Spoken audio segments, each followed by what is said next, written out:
Boxing update tayo mga tol. Ryan Garcia tinanong kung ano ang reaksyon niya kay Canelo. Bakit hindi pa nilalabanan si David Benavidez? Sagot naman ni Ryan Garcia, ayaw daw niya magbitaw ng masakit na salita kay Canelo. Pero kung ilalagay daw ni Ryan Garcia ang sarili niya kay Canelo, matagal na daw niyang nilabanan si David Benavidez. Kaya hindi raw alam ni Ryan Garcia kung ano ang plano ni Canelo, kung bakit hindi pa niya nilalabanan si Benavidez hanggang sa ngayon. Ayaw daw ni Ryan Garcia makialam sa business ni Canelo, pero kung siya raw ang nasa kalagayan niya, matagal na niyang nilabanan si Benavidez.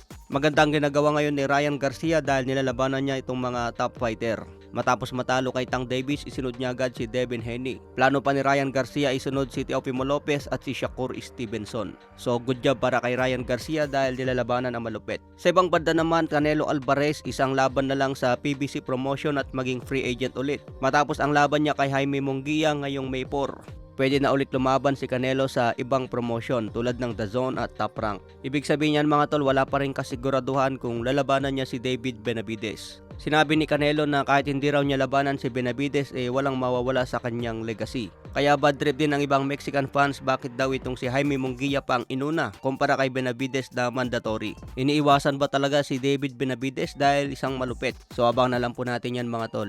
Sa ibang banda naman, Conor McGregor may reaksyon sa laban ni Jake Paul versus Mike Tyson. Hindi raw gusto ni McGregor ang laban ni Jake Paul at Mike Tyson. Hindi daw ito gusto ng maraming fans. So hindi raw maintindihan ni McGregor kung bakit kinasa ang laban. Nag-post nga po si Mike Tyson mga tol at nagsisimula na sa training. Kaya abang na lang po natin ang laban nila sa July.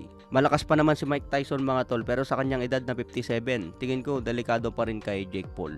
So hindi pa nilinaw ngayon kung tunay na laban ito o isang exhibition fight. Kung tunay na laban ito, siguradong kasama sa record ni Mike Tyson. Sa ibang banda naman, Dana White may reaksyon sa pagkatalo ni Francis Ngannou. Sabi ni Dana White, kung nag-ensayo daw noon si Tyson Fury laban kay Ngannou, siguradong knockout din ang abutin ni Ngannou. Pero pinaglaruan lang daw kasi ni Tyson Fury kaya naging maganda ang performance ni Ngannou. Ngayon naman napalaban si Ngannou kay Anthony Joshua. Seneryoso daw ni Anthony Joshua ang laban at hindi pinagbigyan si Ngannou, kaya knockout ang inabot. Ganyan daw ang mangyari mga tol kapag lumipat ka kaagad sa boxing.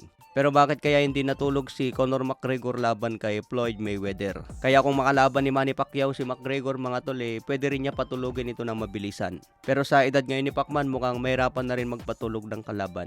Okay mga tol, update ko kayo sa mga paparating na laban. April 20, laban po ni Devin Haney versus Ryan Garcia. April 27, laban ni Josh Taylor versus Jack Catterall. May 4, Canelo Alvarez versus Jaime Munguia. May 6, Naoya Inoue versus Luis Nery. May 11, Vasily Lomachenko versus George Kambosos. May 18, Tyson Fury versus Alexandre Usyk. June 1, laban ni Arthur Beterbiev versus Dimitri Bivol. Isang undisputed din yan. Syempre mga tol, wag natin kalimutan ngayong March 30, laban ni Kit Thurman versus Tim Tszyu. Okay mga tol, hanggang sa muli, maraming salamat po.